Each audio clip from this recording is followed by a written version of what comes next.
Welcome to today's episode of Nihon Narratives, where we talk about Japanese culture and what makes it special. Today, we are exploring a fascinating Japanese idea called Amae. It's a big part of the Japanese life, but it can be a bit tricky to understand if you are not familiar with it.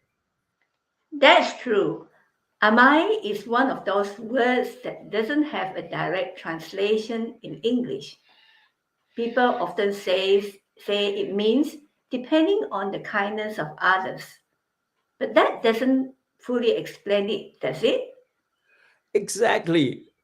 The word amae comes from the verb amaeru, which means to rely on someone else's kindness. The word also has a sense of sweetness, like its root ama, which means sweet. While it often describes how children act towards their parents, it's a concept that goes much deeper in Japanese society.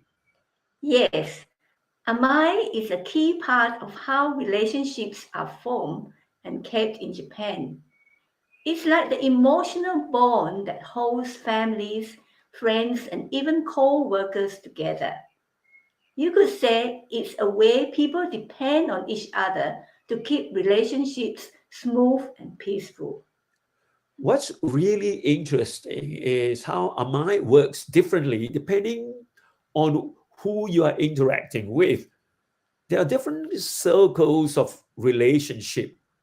In the inner circle, like family, Amae is very natural. But in the outer circle with strangers, it's not there at all. Yes, and in the middle circle, which might include friends or co workers, Amae is present but balanced by Enryo, which means restraint. This shows how much the Japanese value keeping harmony and avoiding conflict, even with people who aren't that close to them. This also helps explain why the Japanese sometimes find it hard to say no. Amai makes them feel emotionally connected. So refusing someone could feel like breaking that bond. This can be a bit hard for people from Western cultures to understand. In the West, we often value being independent and having clear boundaries in relationships.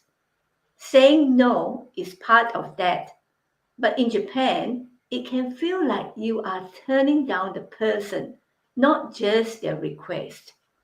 Exactly. Another interesting thing about Mai is how it shows up in adult relationship like between a husband and wife or a teacher and student. It's not just children relying on their parents.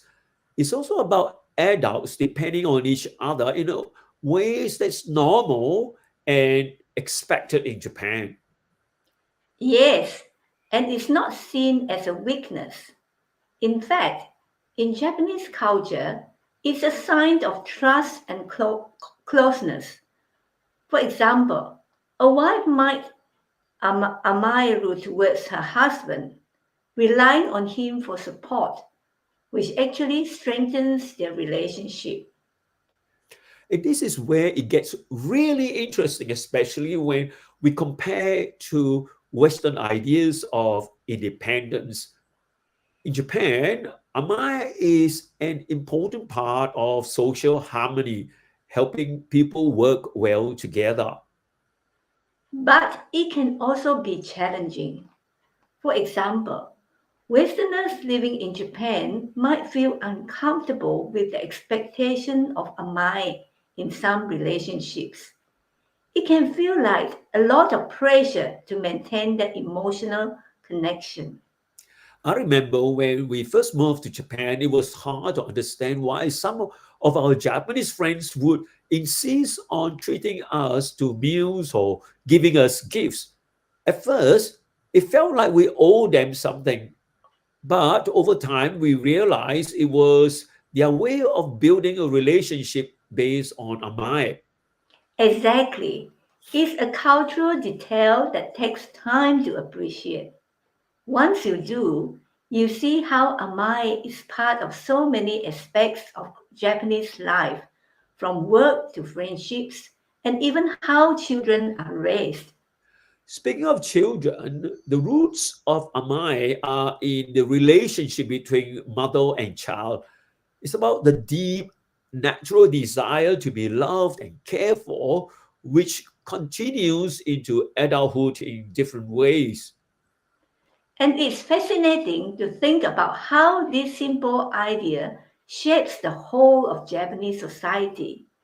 It's something unique that shows the importance of group unity in Japanese culture. Absolutely. And while Amae is a distinctly Japanese concept, deep down, is something universal. It's just more obvious in Japan. Even if we don't have a word for it in English, the need for closeness and relying on others is something everyone can understand.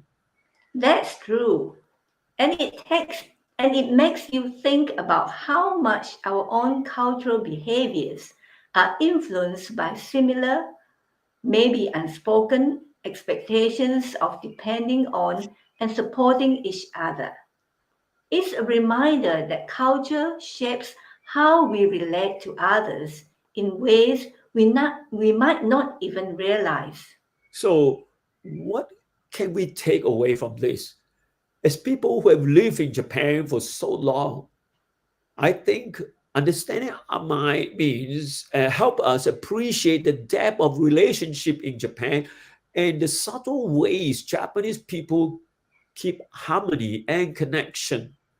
Yes, and it also teaches us to be more thoughtful in our interactions, whether we are in Japan or back home.